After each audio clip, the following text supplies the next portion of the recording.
Salve os irmãos com a paz do Senhor. Amém. Irmãos, eu estou muito feliz, muito contente, muito nervoso, com as mãos trêmulas, né? Com as mãos suando, como sempre.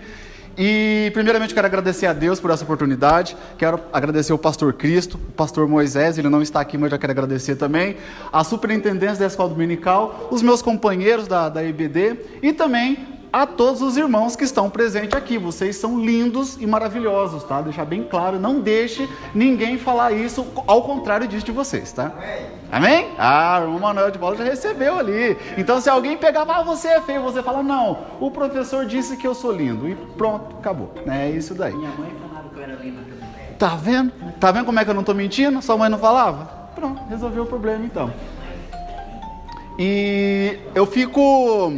uma das coisas que eu vou citar aqui, na verdade são duas coisas bem interessantes que eu não posso deixar de falar.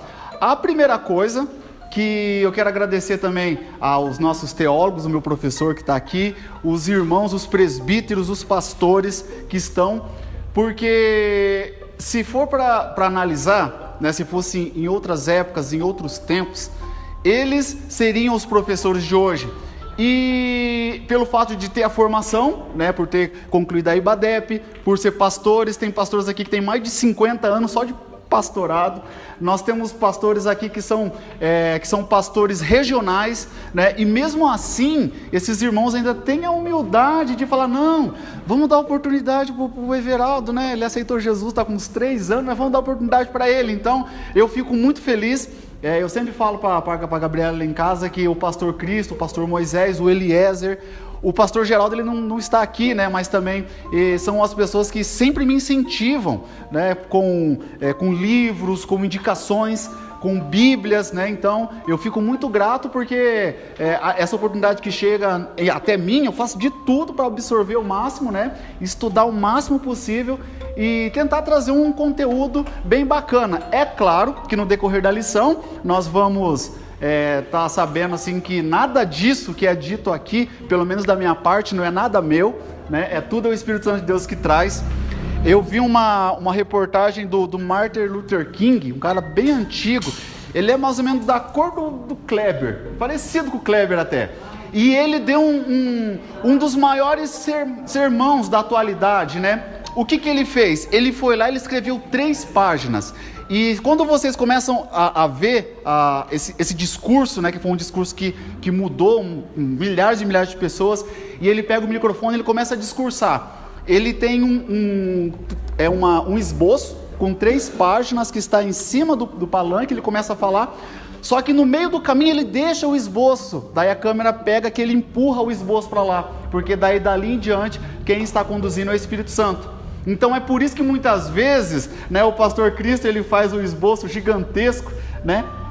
Ainda não lê tudo o esboço, os irmãos falam, meu Deus, eu escrevi tanta coisa, eu não consegui ler o esboço, né? E faz aquele, e tudo, e não consegue, porque no começo da caminhada, né, quando vai ministrar ou quando vai dar um testemunho, é planejado algo, só que daí no meio do caminho o Espírito Santo de Deus que conduz o restante das ministrações e das aulas, né? Então eu acho muito interessante isso, então eu sou muito feliz porque o Espírito Santo de Deus não me abandona. Se não fosse ele, eu não estaria aqui mesmo, não tem jeito.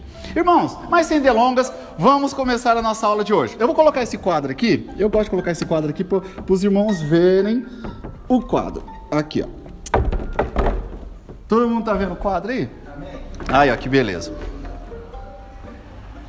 Deixa eu abrir a Bíblia aqui em João, no capítulo 3, que é o tema da nossa lição, né, que tudo está em torno, né, desse João no capítulo 3. Aí eu tenho algumas versões aqui João no capítulo 3, aí tem nessa outra versãozinha aqui, que é em Apocalipse no capítulo 8. Eu trago a minha caderneta, né, que eu gosto de anotar na caderneta. Você está com um tablet, né, que é uma caderneta, viu? Então, deixando bem especificado aqui. Irmãos, nós vamos começar essa história, a aula de hoje. Eu fico muito grato a Deus, porque mesmo eu sendo tão... Existia uma cidade. essa cidade era uma cidade que não era diferente dos dias de hoje, né? Vamos começar a analisar. Quem conseguir matar essa analogia no decorrer até eu terminar essa história, fique tranquilo, hein? Só levanta a mão, não precisa falar nada e não passa pro coleguinha, viu? Existia uma cidade. Essa cidade era uma cidade tão cheia de pecado, uma cidade cheia de pecado, e lá dentro tinha um homem, e esse homem, ele acha um livro. Olha que interessante esse homem, ele acha um livro e ele começa a ler esse livro. E essa cidade, ela é assim, as pessoas que são nessa cidade, são pessoas que matam, que roubam, que não têm pudor nenhum de nada, que passam as pessoas para trás, que joga no jogo do tigrinho, são pessoas que é uma coisa horrível, né? Os governantes da cidade são todos corruptos, né? E toda a cidade inteira, ela vai vivendo desse jeito, que eles não conhecem uma outra realidade. Seria como se fosse Sodoma e Gomorra, né? Só que eles não conseguem entender uma nova realidade, porque eles foram criados desse jeito, eles sabem que a vida é desse jeito. Só que no meio do caminho, um homem, ele acha um livro muito antigo, né? Ele acha um livro muito antigo, e o livro está escrito assim, em Apocalipse, no capítulo 8, no versículo 7, dizendo assim, ó: o primeiro anjo tocou a trombeta e foi lançada sobre a terra uma chuva de pedra e fogo misturado com sangue. E foi destruído pelo sangue a terça parte da terra, das árvores e também de toda a erva verde. Depois o segundo anjo tocou a sua trombeta e uma coisa que parecia uma grande montanha pegando fogo foi jogado no mar, e a terça parte do mar virou sangue, e morreu a terça parte dos animais e do mar. Isso o homem que morava na cidade estava lendo, né? Então o terceiro anjo tocou a trombeta e uma grande estrela queimando como uma tocha caiu do céu sobre a terça parte dos rios e as fontes das águas. O nome da estrela é Amargura. A terça parte das águas se tornou amarga e por isso muitas pessoas morreram envenenadas. Aí o quarto anjo tocou a trombeta e foi ferida a terça parte do sol, da lua, das estrelas, de modo que perderam a terça parte do seu brilho. Não houve luz durante a terça parte do dia e nem durante a terça parte da noite. E depois, o homem, né, que está lendo o livro, depois eu olhei e vi uma águia que voava bem alto no céu, e a águia dizia assim: ai de vocês, ai de vocês, ai de vocês que estiverem morando na terra, quando se ouvir o som das trombetas que os outros 3 anjos tocarem.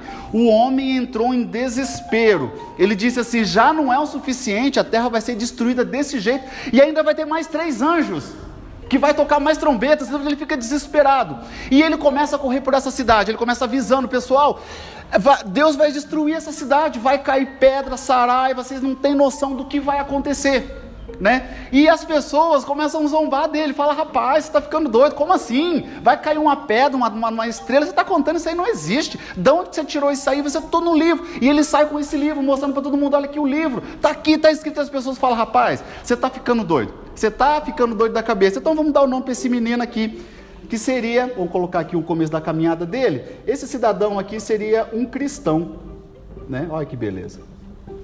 Daí esse cristão começa a correr por dentro da cidade, e chega na família, nos familiares, fala assim: olha, vai cair essa terra vai ser destruída. E as pessoas: não, para, você está ficando doido. Tá enxergando, Jéssica? Tô. Tá? Deixa eu virar a mão um pouquinho. Aí. Pronto. E aí o que ele faz? Ele fica preocupado com essa questão, né? Ele fala: meu Deus do céu, e agora? O que eu vou fazer? Que ninguém está me entendendo, ninguém tá me ajudando. E ele pega, e ele desesperado na rua, e ele encontra com uma pessoa. E essa pessoa pega e fala: rapaz, eu sei exatamente o que você está pensando. Eu sei o que você está pensando. E eu consigo te ajudar nessa questão aí. Você quer uma salvação para você não ser destruído com a terra? Então, eu vou falar para você: pega este caminho. Esse caminho aqui, esse caminho é um caminho tipo assim, pequeno, ruim de lidar, mas vai por esse caminho, que você vai conseguir se salvar dessa destruição. O nome desse menino, adivinha como é que ele é? Vamos dar um nome para ele? Evangelista. O evangelista chega e fala para ele aqui: o evangelista Cristo, aqui, ó, evangelista. Aí o evangelista vai lá e fala para o cristão, então o cristão fica feliz, e ele pega e ele fala: beleza, então ele sai da cidade. Ele sai da cidade, ele coloca uma mochila nas costas e ele começa a correr, e ele vai. Só que as pessoas que estão na cidade, eles pegam e falam assim: não, mas espera aí, não pode deixar, esse cara tá doido, a gente não pode deixar ele sozinho por aí. Ele vai sair com esse livro falando para todo mundo que o mundo vai acabar, que vai cair pedra, que vai cair não sei o quê. E daí o dono da cidade fala assim, ó, vai atrás dele. E manda 2 pessoas atrás dele. Aí as 2 pessoas que vão atrás dele, vamos colocar aqui, vamos colocar o cara que é o obstinado, né? Não sei se o irmão vai conseguir entender, isso aqui é o obstinado. E o outro cidadão também que foi junto lá, era uma pessoa mais flex. A pessoa era uma pessoa flexível. Um flexível e um cara que era obstinado. Então, aí o obstinado encontra com ele e fala assim, meu querido, volta. Você tem que voltar onde já se viu um negócio desse. Porque daí o cristão tenta convencer o obstinado. O obstinado está com uma visão que o mundo não vai acabar. E o flexível, já é mais flexível, ele fala, pera um pouquinho, não precisa ser assim. Deixa eu ver aqui. Me fala sobre esse livro. Aí o cara fala, olha, a cidade vai ser destruída, e só que a gente seguir esse caminho reto aqui, lá na frente, nós vamos ter salvação. Aí ele começa a falar assim, o que nós vamos ter de salvação lá? O flexível começa a perguntar pro cristão. O cristão fala assim, se a gente conseguir chegar no final, nós vamos ganhar uma coroa incorruptível. Os nossos nomes vão estar escritos num livro gigantesco, que o próprio Deus vai nos chamar de filhos, nós vamos estar para sempre com Ele. Nós vamos poder comer da árvore da vida. E começa a falar todas as coisas, uma cidade grande, de ouro, de cristal. E ele fala, meu Deus, então eu quero ir junto. Só que ele é uma pessoa flexível. Né? Aquela pessoa que no decorrer do caminho, talvez ele pode parar e talvez não. O obstinado, ele já está cego do que ele quer. Ele não consegue, ele volta para a cidade. Fala, cara, vocês 2 são 2 doidos, então vocês vão. E daí então flexível, e o cristão segue a caminhada, reto, tudo alegre, mas me conte dessa cidade. E o cristão começa a contar para o flexível, olha lá, as ruas são de ouro, sabe assim, essa dor, isso daqui que a gente sente, não vai ter mais. Só que daí o que acontece? A vida do cristão, nessa caminhada que vai estar escrito aqui, até o final desse trimestre, nós vemos que não é só flores, não é só alegria. E logo no começo eles entram no pântano do desespero, bem no meio do caminho aqui tem um banhadão aqui. E daí, eles caem nesse desespero. E o que acontece? O flexível fala, rapaz, nós nem começamos andando, eu vou voltar para trás. O flexível pega e vai embora. E o cristão continua, ele fala, não, eu vou continuar. E ele sai e ele vem. No meio do caminho, o nosso cristão seguindo mais um pouquinho aqui, ele vai encontrar com uma pessoa também, que no meio do caminho nós sempre nos encontramos com essas pessoas, que são as pessoas que são sábias segundo o mundo. Já ouviram falar dessas pessoas? Que eles pegam e eles falam assim, rapaz, você não precisa ir para a igreja, você não precisa ser crente não. Se você fizer certinho, ele fala que, olha, eu sou de uma família boa. A minha mãe e meu pai me ensinou que nós temos uma boa educação. Eu não roubo nada de ninguém, eu nunca matei ninguém, eu pago os meus impostos certinhos, eu não sonego imposto, eu não estaciono na vaga dos idosos, eu faço até caridade de vez em quando, eu não jogo no jogo do tigrinho, nem sei o que é isso. Então são essa pessoa. Aí então quer dizer assim, essa pessoa ela é sábia segundo ela mesma. Então não precisa falar desse livro para mim, que eu já conheço, eu já ouvi falar. Esse aí é o sábio segundo o mundo. Porém, lá em Provérbios, no capítulo 3 e no versículo 7, diz assim, não sejais sábios segundo aos seus próprios olhos. E ele pega e ele fala assim, ele fala para o cristão, ó, eu não vou falar nada para você, mas o que nós vamos fazer? Se você seguir reto aqui, sai desse caminho que você está, sai desse caminho. Tem um caminho melhor, que é o caminho da moralidade.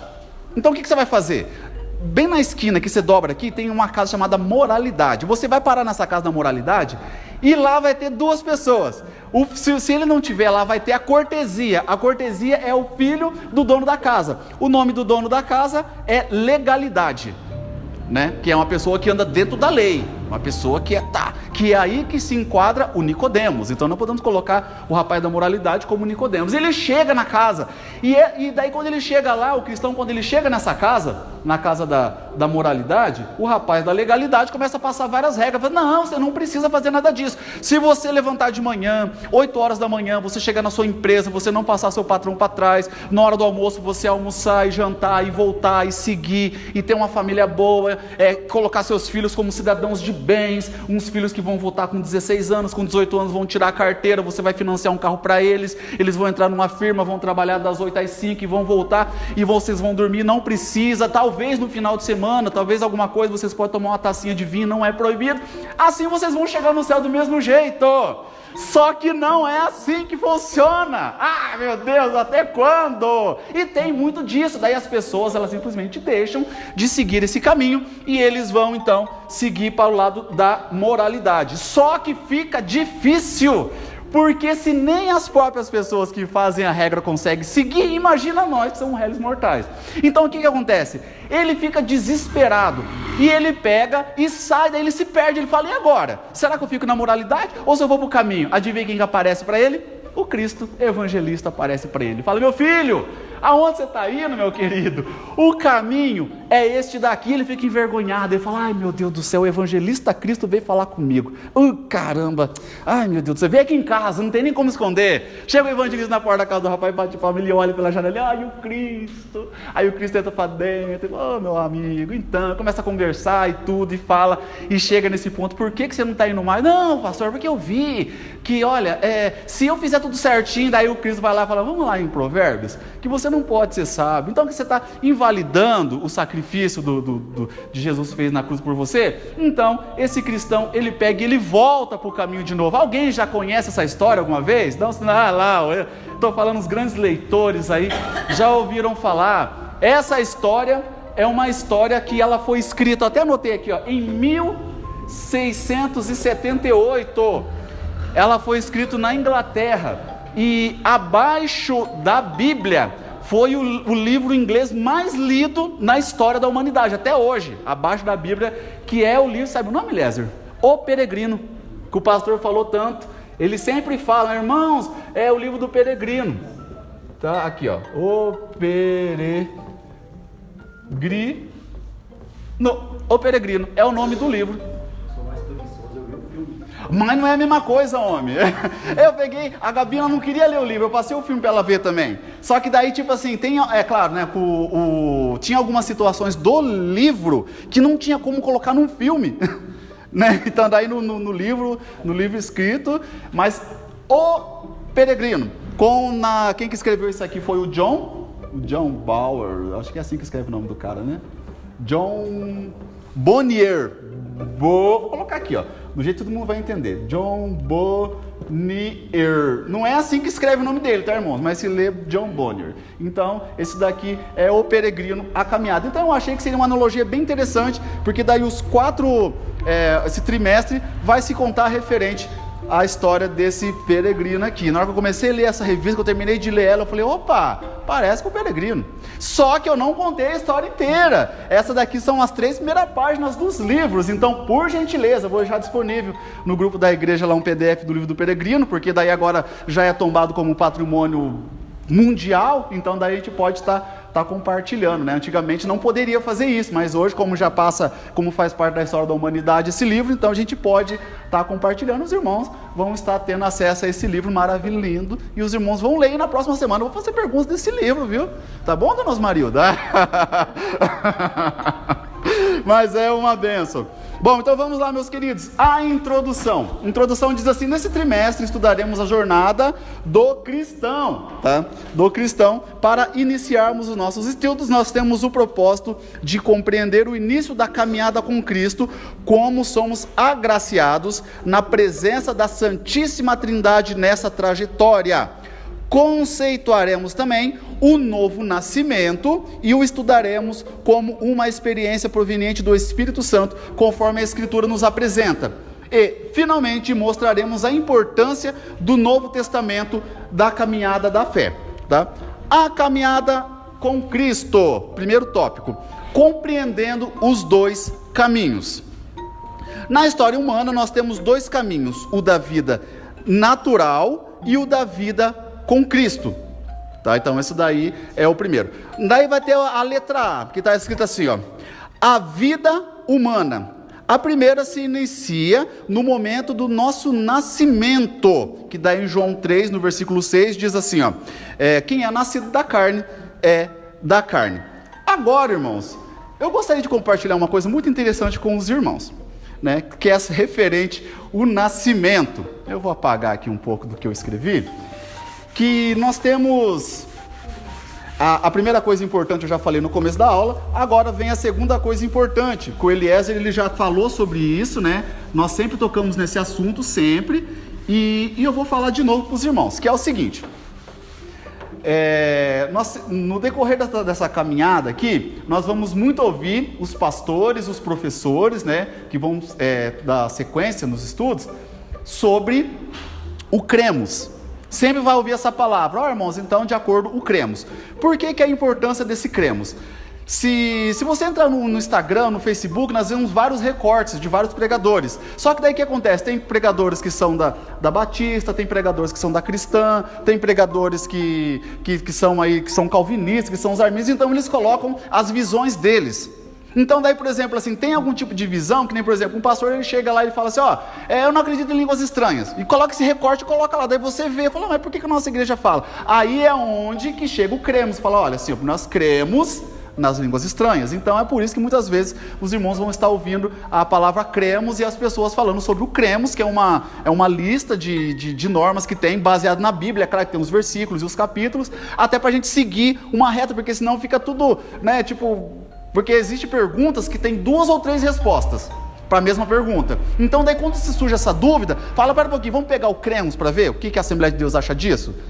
Baseado e pautado pela questão da Bíblia, tá? Então vamos lá. Nós temos aqui 3 tipos de nascimento. Tem os 2 tipos, né? Que no caso tem o criacionismo, e nós temos aí que a Assembleia de Deus ela crê que seria o criacionismo, e temos o evolucionismo. Eu não sei como é que fala isso. É criacionismo, tá? Criação, aqui, ó. Vamos colocar aqui criação e a evolução, né? Isso aqui é uma coisinha que...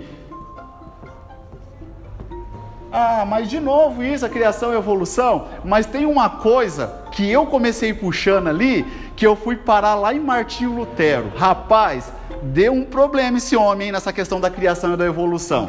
Eu fiquei assim que... eu comecei a pensar o que tem a ver, o que esse Martinho Lutero falou sobre a criação e evolução. Porque nós sabemos aqui, ó, que a criação está em Deus, que criou o homem à sua imagem e à semelhança. E aqui nós temos o Darwin. Vou colocar Darwin aqui. Pronto. Darwin, criação e evolução. Que daí o homem ele vai se evoluindo e ele vai passando e tudo. Só que daí tem uma coisa. No processo da criação de Deus ele cria o homem e ele cria a mulher, né? Cria o homem à sua imagem e semelhança, da evolução não. Só que daí surge uma questão aqui muito interessante, né? Até aqui todo mundo já ouviu falar. Eu vou falar um negócio aqui que é mais levado para o lado da teologia, né? Os professores aí, com toda a permissão de trazer os estudos que os irmãos tiveram de 7 anos de estudo sobre isso, e eu vou trazer, desmistificar para os irmãos aqui. Que é o seguinte, e a questão da alma? Que foi aí que deu um BO. Meu Deus do céu. Deixa eu dividir aqui o quadro no meio. A questão da alma, nós temos 3 tipos de linhas de raciocínio sobre a alma. Nós temos aqui, ó, o criacionismo, né? Que Deus cria a alma. Aí depois nós temos aqui, ó, o pré-existencialismo. Olha para você ver o BO que tá tudo isso ligado nessas 2 palavrinhas, né? Temos o pré-existência, vou colocar um X aqui, o pré-existencialismo. E também depois nós temos o traducionismo. Vou colocar aqui, depois os irmãos, depois eu vou deixar lá essas palavrinhas também ali para os irmãos estudarem. Essa questão aqui do criacionismo, vou deixar por último porque isso aqui é o mais fácil. Esse traducionismo aqui, essa evolução do traducionismo, o que significa? É que os nossos colegas, que nem tem o Anelário, irmãos, teve uma vez que eu fui trabalhar no Norte do Paraná. Por que eu deixei o nome desse cara anotado aqui? O nome dele nem é Anelário, mas é uma coisa assim, Apolinário. Uma vez eu fui fazer uma missão lá em São Jerônimo da Serra. Os irmãos me chamaram para poder fazer um muro de arrima, porque estava o morro ia acabar derrubar por cima da igreja. Então eles não tinham condição de pagar o pedreiro, tudo. Eu falei, não, eu vou lá, fiquei lá, acho que 3 semanas lá, dormindo na igreja, morando na igreja e ajudando a fazer um muro de arrima, né? Então nós ficamos lá 3 semanas fazendo um muro de arrima ali. Só que lá em São Jerônimo da Serra, não teve uma pessoa que acertou meu nome. Averardo, não sei o que. Aí o pastor da igreja chegou para mim, chegou correndo assim. Aí ele falou assim, irmão Anelário. Aí ficou, gente, o que tem a ver uma coisa com a outra? Aí todo mundo chega ao seu irmão Nelário.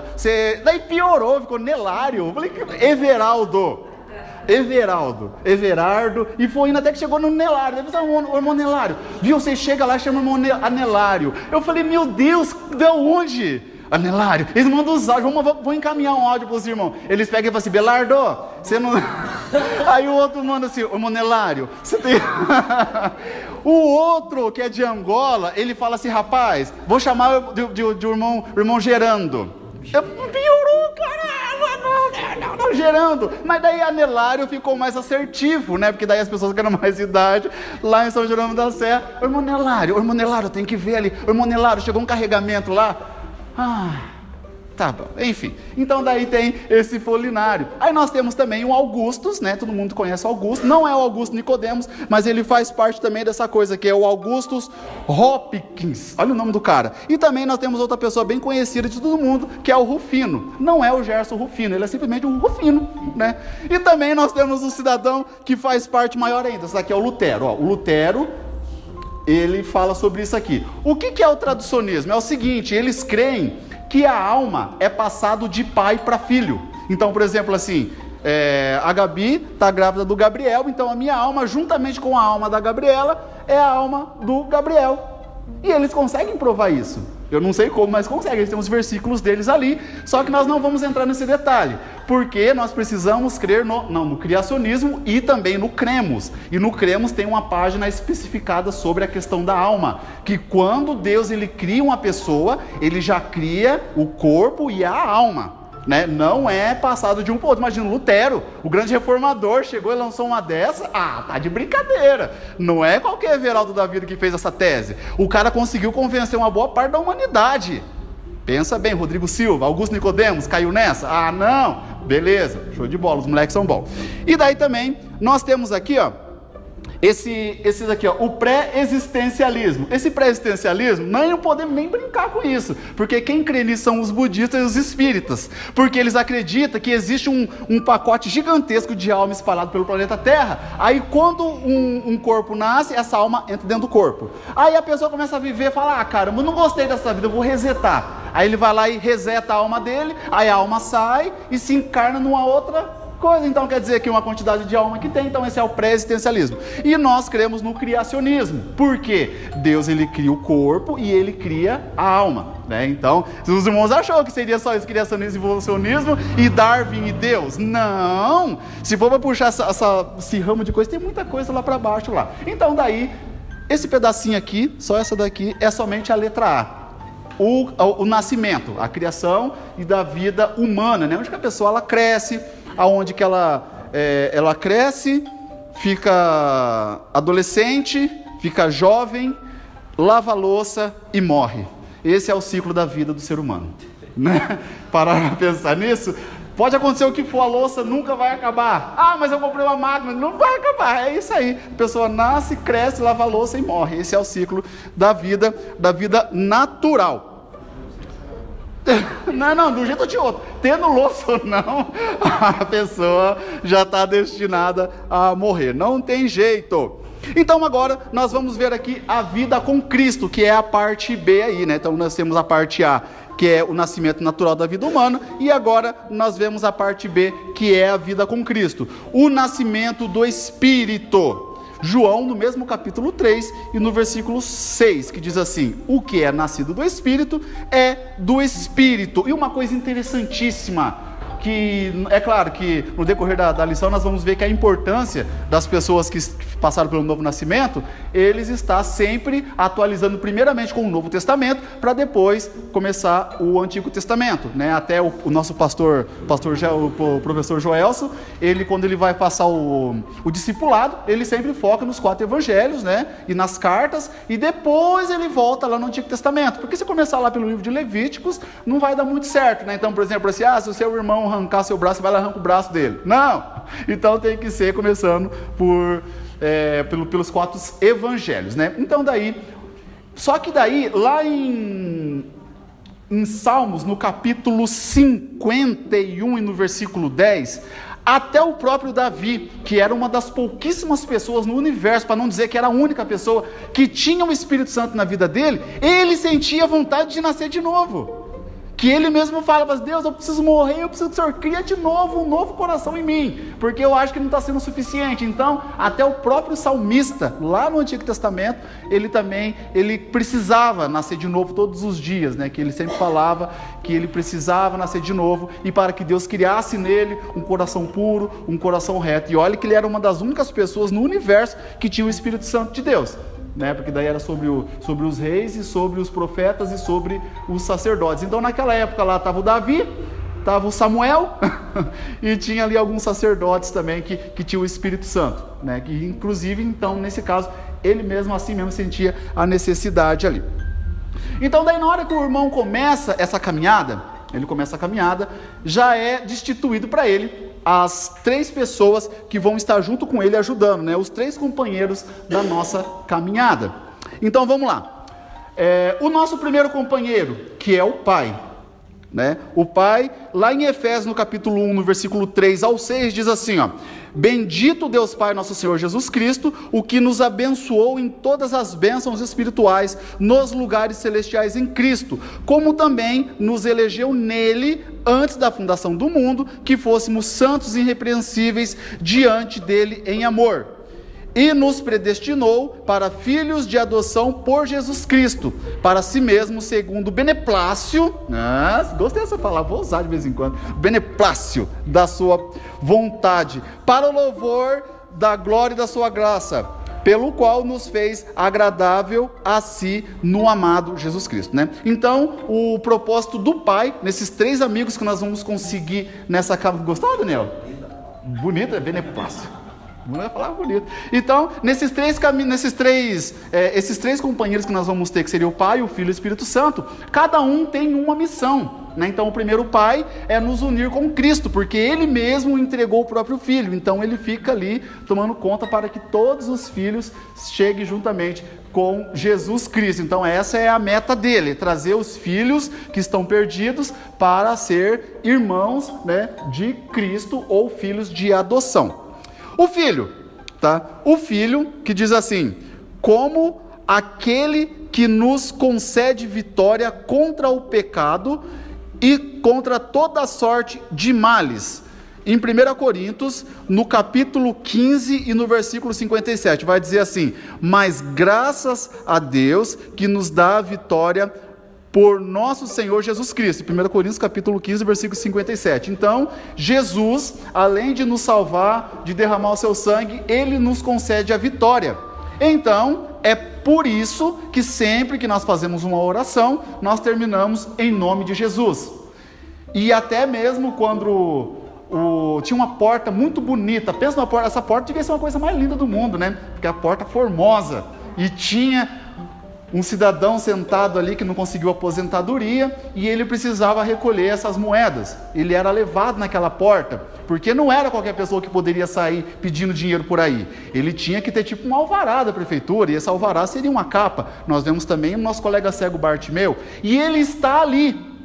Só que daí, quando chegam os 2 homens de Deus, eu vou dar uma caneta para quem acertar os nomes desses homens.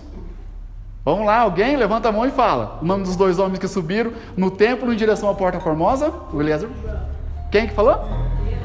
Pedro e João. Espera um pouquinho, irmã. Com licença. Uma irmã ganhou uma caneta aqui agora. Acabou de ganhar uma caneta, nós vamos levar a caneta para a irmã. Vou levar essas daqui.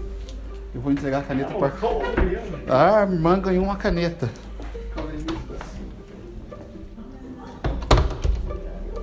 Pedro e João e a irmã ganhou uma caneta, irmã. Tá aqui. Deus abençoe. Obrigado, irmão. Tem mais 2 canetas ali para ser sorteado, viu? O pessoal da imobiliária estava me cobrando essas canetas já. Então, a mãe do Gamaliel acertou aqui. Pedro e João, mãe do Eliezer. Pedro e João. Então, quando ele pede para esse homem ficar em pé, ele diz assim: eu estou que nem o Everaldo, eu não tenho ouro, não tenho prata, mas o que eu tenho eu te dou em nome de Jesus. Ele não fala em meu próprio nome, não, ele fala em nome de Jesus, porque Jesus deixa bem claro antes dele subir ao céu, ele fala assim: tudo que pedires em meu nome, eu vos darei. Então ele chega e fala: opa, lembrei, então em nome de Jesus, levanta e anda. Então daí ele pega e levanta. E por que Jesus não falava em nome de Jesus, toma a tua cama e anda, né? Porque era o próprio verbo encarnado ali. Não tinha essa necessidade, ficaria uma coisa redundante, né? Então ele pega e fala em nome de Jesus, levanta e anda para este homem. E agora nós vamos para a segunda parte, para a terceira pessoa, o Espírito Santo, como o auxiliador e consolador, né? Isso daí está escrito em João no capítulo 14 e no versículo 16, tá? Que diz assim, ó: eu rogarei ao Pai e Ele vos dará outro Consolador, para que fique convosco para sempre. Este é o Espírito da verdade, que o mundo não pode receber, porque não o vê e nem o conhece, mas vós o conheceis, porque habita convosco e está em vós. Então essa daí é uma das missões do Espírito Santo. E uma das missões que eu acho muito interessante aqui, é que diz assim, ó, no versículo 26, mas aquele Consolador, o Espírito Santo, que o Pai enviará em meu nome, este vos ensinará todas as coisas e vos fará lembrar de tudo quanto tenho dito.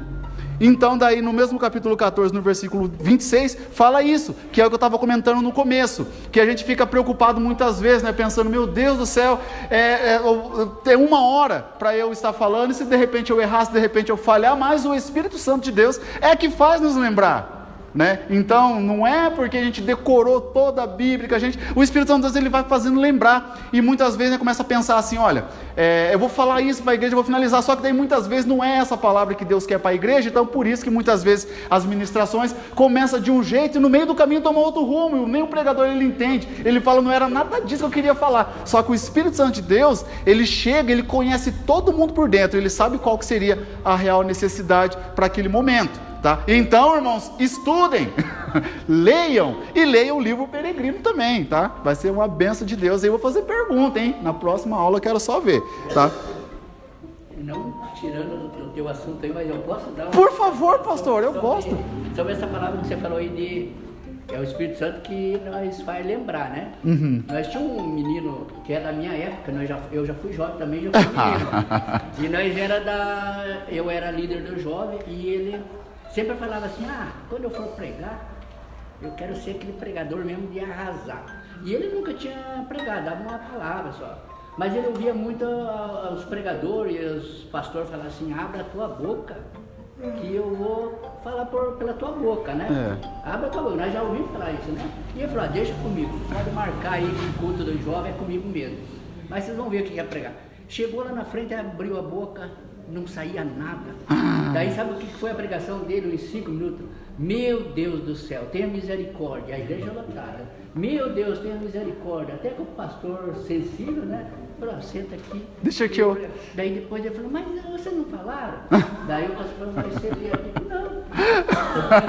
Eu nunca lia. Né? Então, a expressão, abra a tua boca, que eu falarei com você, muita gente tem nesse sentido. Disse, é só chegar lá e abrir a boca. Não. Você vai lembrar de algo. Algo que você estudou. Então é por isso que nós vemos aqui que não Elias, ele traz aquela Bíblia, ele estica, que tem várias versões e várias, porque a gente lê um versículo em uma e tenta fazer concordância com a outra, e veja livros e tudo, porque daí na hora o Espírito Santo vai fazer lembrar daquilo que você estudou. Não é que ele vai brotar, que não faria nem sentido, tá dando dormir o dia inteiro e chegar do nada aqui. A propósito, irmãos, vou falar um segredo para você bem baixinho aqui, viu? Tem uma igreja, né, aqui, que eles de fato, eles não lê. Então o que eles imaginam? Eles colocam a Bíblia em cima da mesa e eles apontam, falam assim, hoje a palavra está com o Kleber vai ministrar a palavra. E o Kleber, ele chega, ele abre a Bíblia e ele simplesmente lê o texto e ele interpreta o texto e prega para os irmãos ali, sem um estudo prévio.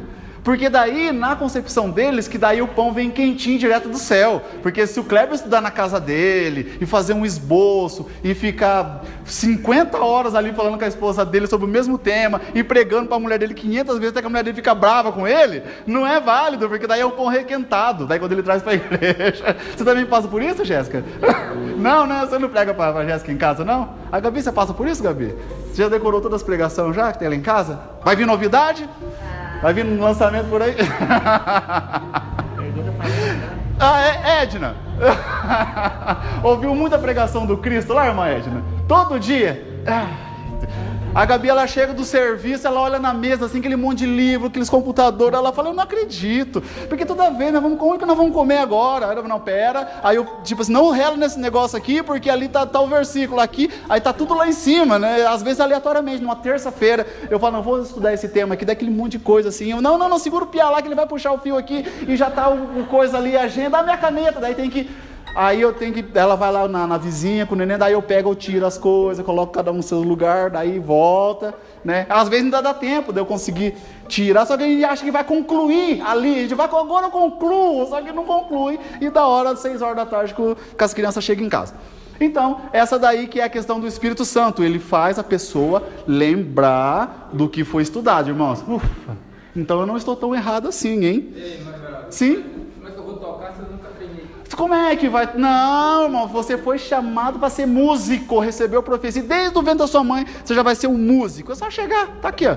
Se é por falta de violão, tá aqui, ó. Eu quero trocar trombete. Não tá aqui, ó. O Elias empresta um trombete para você. Eu fui tocar o trombone do Elias, eu fui fazer um berrante. Aparecia a trombeta que tá voltando, Jesus. Ah, não.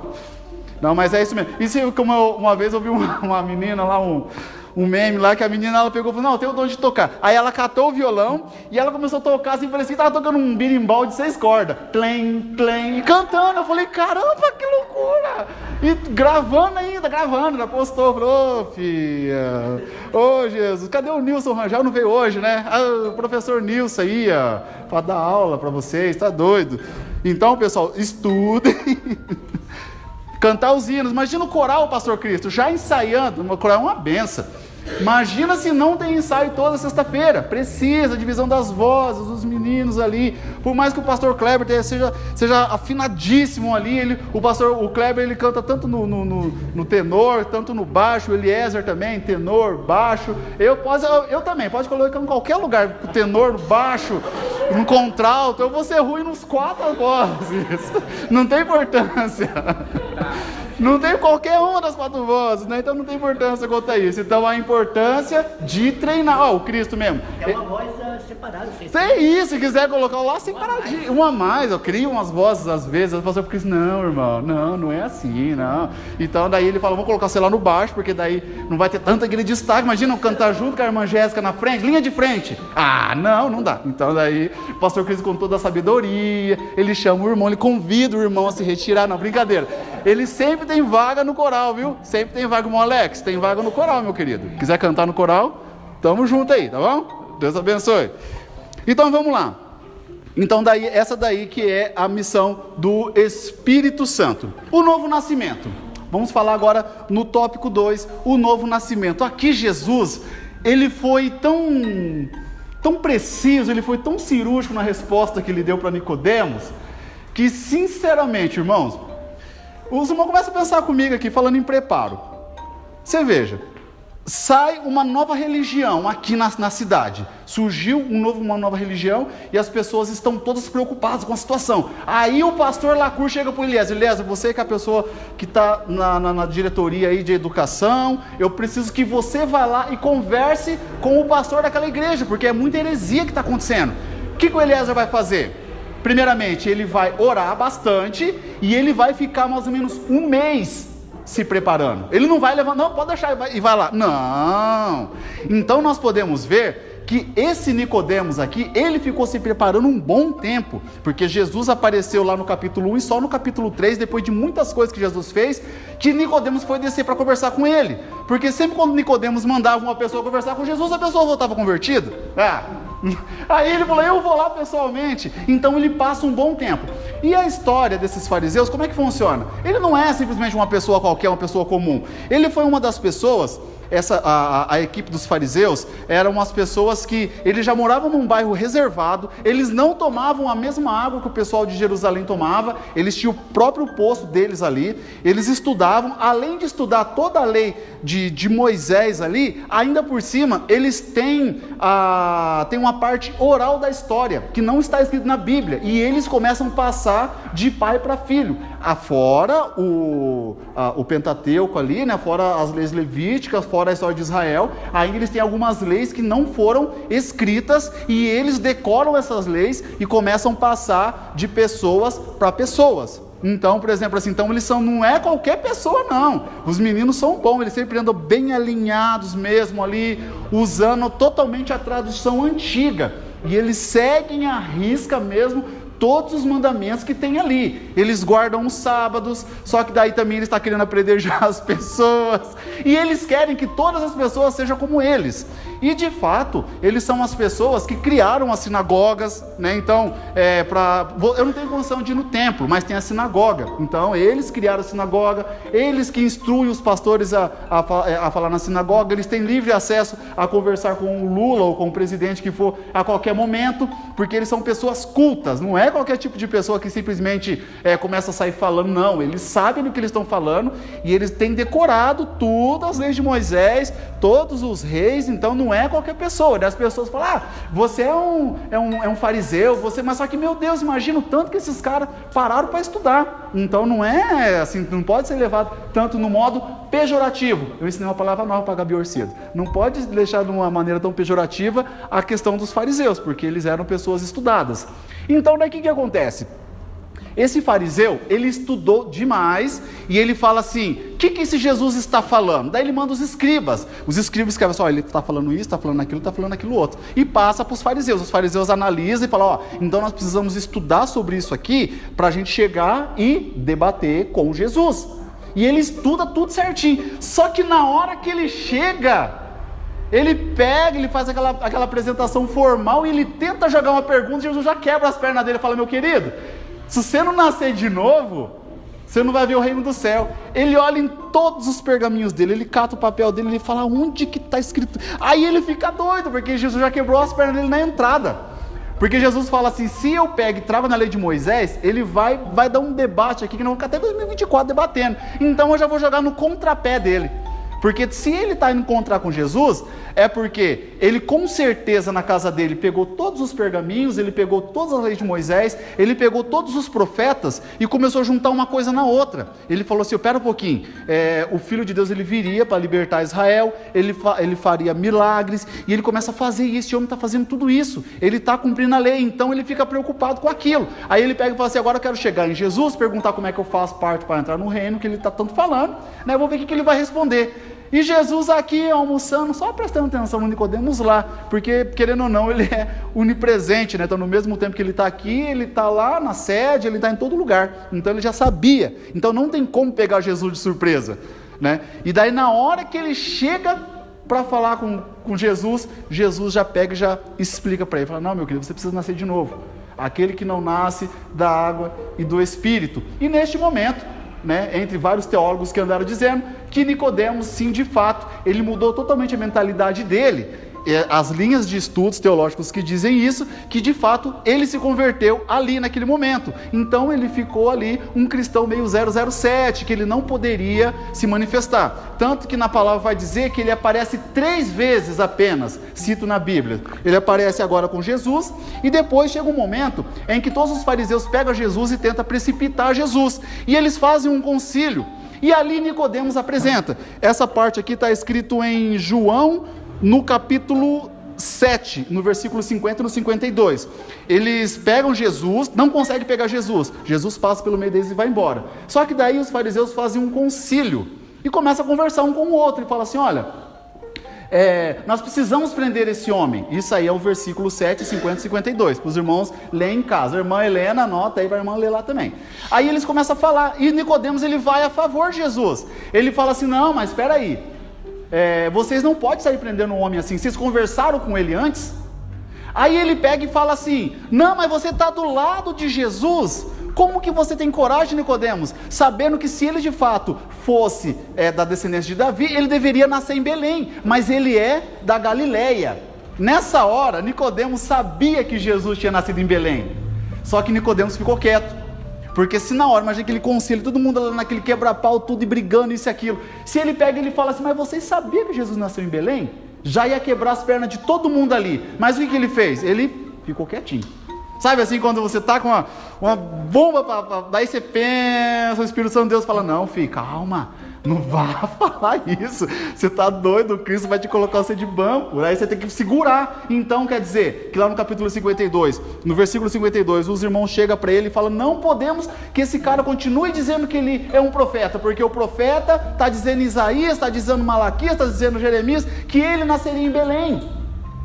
Aí Nicodemos olha e fala: se vocês soubessem que ele nasceu em Belém, vocês não estão entendendo. Ele está lá na Galileia, lá, mas ele nasceu lá em Belém. Ele é descendente de Davi, mas só que ele deixa quieto. Ele fala: deixa. E no último momento também que aparece a vida desse Nicodemos, foi lá no capítulo 19, no 39 e 40, aonde ele e o seu Zé, o José de Arimateia, eles pegam o corpo de Jesus, ele faz uma doação de aproximadamente 35 quilos de mirra e de ervas aromáticas. Eles preparam o corpo, eu pensei que era tão pouquinho, mas 35 quilos é coisa, hein? Meu Deus do céu, então o homem tinha a farpa. Então daí eles vão lá, eles preparam o corpo de Jesus, né, com essas ervas aromáticas, e eles cobrem o corpo de Jesus. Então essa foi a terceira vez que Nicodemos é cito na Bíblia e aparece lá. Então quer dizer que para este homem ter o nome escrito nos evangelhos, então alguma coisa de muito importante ele fez, né? Então que ele fez ali ele girou uma chave. Não é o Pablo Marçal que fala isso, girou a chave. Todo mundo lembrou, né? Tem que girar, ele tem o código. Pegou o código, Daniel? Pegou o código? Girou a chave, irmão Davi? Eu criei o código. Ele estava na Praça é Nossa. Oh, meu Deus do céu, tá certo, né? Então vamos lá. Por que precisamos do novo nascimento? Então no subtópico 2, o novo nascimento, né? E então, por que precisamos do novo nascimento? No início do diálogo entre Jesus e Nicodemos, o termo homem se destaca esse substantivo masculino grego anthropos, que significa homem. Tem um uso genérico no texto. E daí ele tem o seu sentido incluindo todos os seres humanos. Então quando ele fala assim, um homem precisa nascer de novo, então ele está generalizando todos os seres humanos, mulher, homem, né? Então, assim o Senhor Jesus afirmou que Nicodemos precisava nascer de novo, o novo nascimento, vindo diretamente do céu. Como homem, ele estava na condição caída de todos os seres humanos, porque lá em Romanos, no capítulo 3 e no versículo 23, está dizendo que todos pecaram e estão destituídos do reino de Deus. Neste sentido, todo ser humano precisa passar pelo processo da regeneração e experimentar a ação divina no interior, ou seja, nascer de novo. O subtópico 2 diz assim, a religião não faz nascer de novo. Então, ou seja, como diz, apaguei aqui, mas como diz a questão do legalismo, a pessoa que ela é uma pessoa que está na religião, e ela vai, ela cumpre todas essas coisas, isso daí não faz a pessoa nascer de novo, tanto que Nicodemos, ele era uma das pessoas mais estudadas, que ele se tornou o príncipe das sinagogas ali dos judeus, então, ou seja, todas aquelas regras que ele estudou do Antigo Testamento, todas aquelas questões lá dos 10 mandamentos e todas as bênçãos e maldições que foram citadas por Moisés ali no pé do monte. Nossa, deve ser uma reunião muito grande, né? Imagina? Meu Deus do céu. E também o livro de Levíticos, né? Todas as regras que poderiam fazer, o que não poderia, o que poderia comer, o que era bênção, o que era maldição para o povo de Deus. Ele sabia de tudo isso. E Jesus fala, não, meu querido, isso daí não salva ninguém. Você pode cumprir todas as regras. Só que se você não nascer de novo, né, da água e do Espírito, infelizmente você não vai subir. Porque, tipo assim, quando você está vendo as leis da terra, você vai começar a enxergar somente as leis da terra, assim como os saduceus. Eu acho que não tem os saduceus na Bíblia, mas aqui na lição, mas os saduceus, eles eram lado a lado ali com os da galera de Nicodemos. Por que eles faziam isso? Eles tinham um inimigo em comum, que era Jesus. Então os saduceus, no caso, eles acreditavam nas leis de Moisés, só que daí os saduceus não acreditavam na ressurreição. Então eles acreditavam mais assim que não precisaria fazer todas as regras que estavam na Bíblia, e eles tinham uma grande influência na política. Então quer dizer que os saduceus e a galera de Nicodemos não se batiam muito, mas quando eles têm um inimigo em comum, que é o Jesus, aí os dois se unem. Então é por isso que muitas vezes aparece lá os saduceus envolvidos nessa história, porque eles também querem ganhar um pix a mais aí quando entrega Jesus. Então daí, ou seja, a religião não faz nascer de novo. tá? Então, agora, o novo nascimento e seu processo. Falta 3 minutos. A expressão do novo nascimento, do novo, significa do céu. Então, quando Jesus fala assim, o novo nascimento, ele está dizendo assim, o nascimento do céu, ou o nascimento celestial, né? Deixa eu ver aqui, que significa isso. Mostra que a nova vida com Cristo, isto é, a vida eterna gerada por intermédio da palavra, vem de cima, vem de Deus e de mais ninguém. Para explicar esse processo de nascer de novo, o nosso Senhor fez o uso de 2 termos, água e espírito. Com a água, de acordo com o contexto do Evangelho de João, pode se referir à antiga lei, né? Então precisa nascer da água e do espírito, simbolicamente o seu sentido. Ora, o nosso Senhor cumpriu a lei, né? Deste modo, ao falar da velha ordem, a apresentação da água se assegura, mas por intermédio da nova ordem ou a nova aliança, por meio da obra do Espírito Santo, a água que irá jorrar para a vida eterna. Então, ou seja, Jesus ele não veio para quebrar nada, ele cumpriu tudo certinho as ordens anteriores e ele simplesmente lançou uma nova ordem. Ele fez um resumo geral porque ele sabia que ninguém conseguiria seguir a lei e ser salvo sem intermédio do Espírito Santo. Novo Testamento é a caminhada da fé cristã. Isso aqui é o subtópico 3. O tópico 3, né? O Novo Testamento e a caminhada da fé do cristão.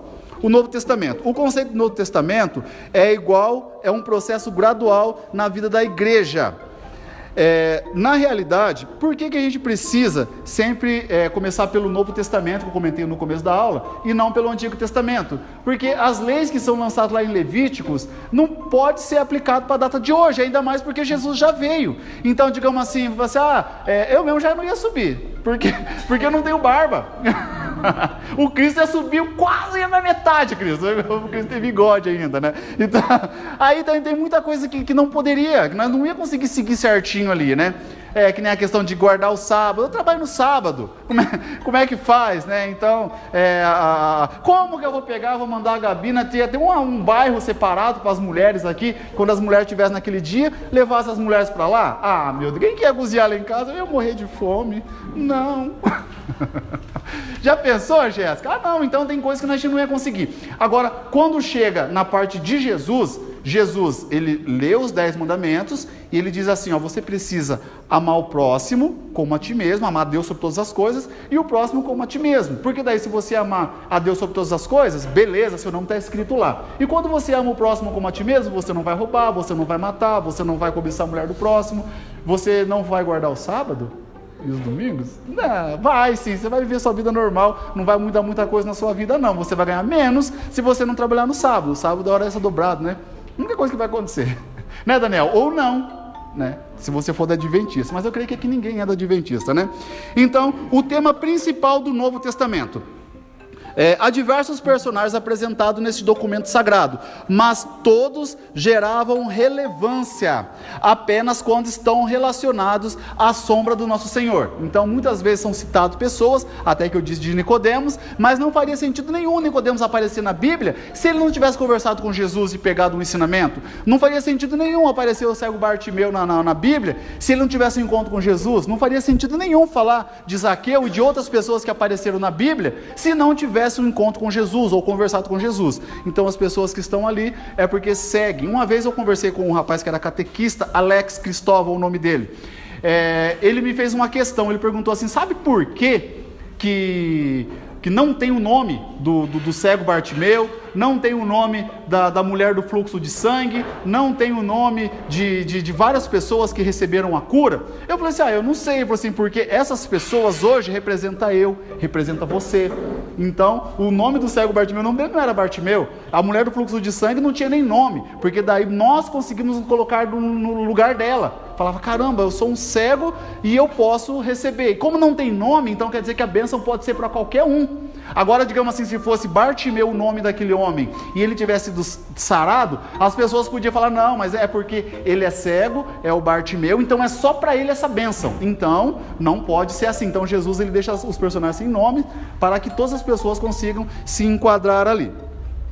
A importância do Novo Testamento na caminhada cristã, o penúltimo tópico ali, o tópico 3. No Antigo Testamento tem uma grande importância para o povo de Deus. O Senhor Jesus dividiu, evidenciando 3 categorias para uma pessoa: a lei, profetas e escritos. Contudo, o cristão deve começar a sua jornada pela fé pelo Novo Testamento. Este documento sagrado reflete o desenvolvimento da relação divina envolvendo a vida e o ministério do nosso Senhor Salvador Jesus Cristo, no qual se desdobra para o Antigo Testamento. Temos a promessa, no Novo, o seu cumprimento.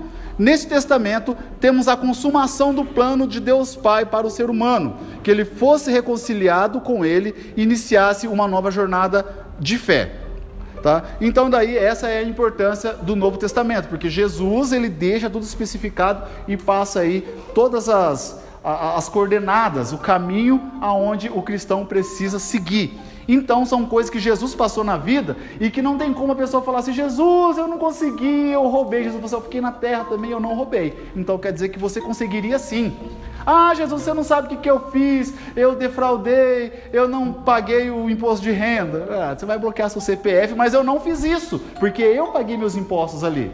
Eu sempre pagava. Ah, mas eu não, no templo eu não vou deixar para o Cristo falar. Mas eu ia no templo e colocava minha moedinha, deixei bem claro: dá a César o que é de César e dá a Deus o que é de Deus. Isso daí vai ser para o pastor falar mais para frente.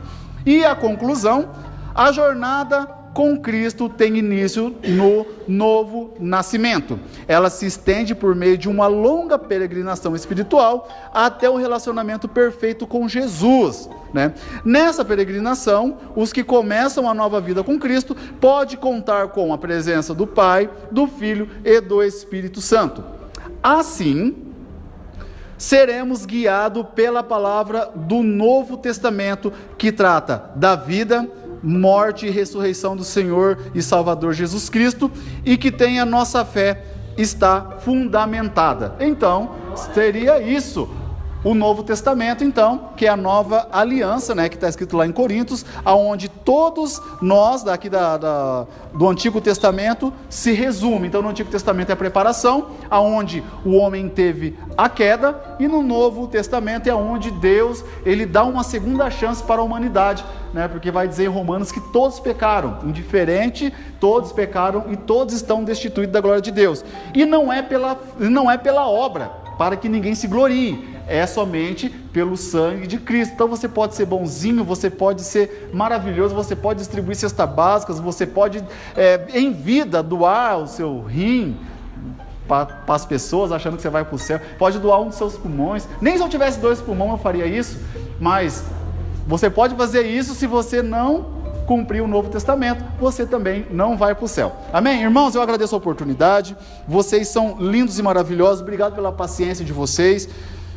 Fábio, Eliezer, Deus abençoe. Pastor Cristo também, obrigado. Pastor Júnior Trovão, Deus abençoe a sua vida, obrigado pelo cartaz, ficou muito lindo. E a todos os irmãos aí, E vamos ter um bom trimestre. Eu agradeço a oportunidade em nome de Jesus.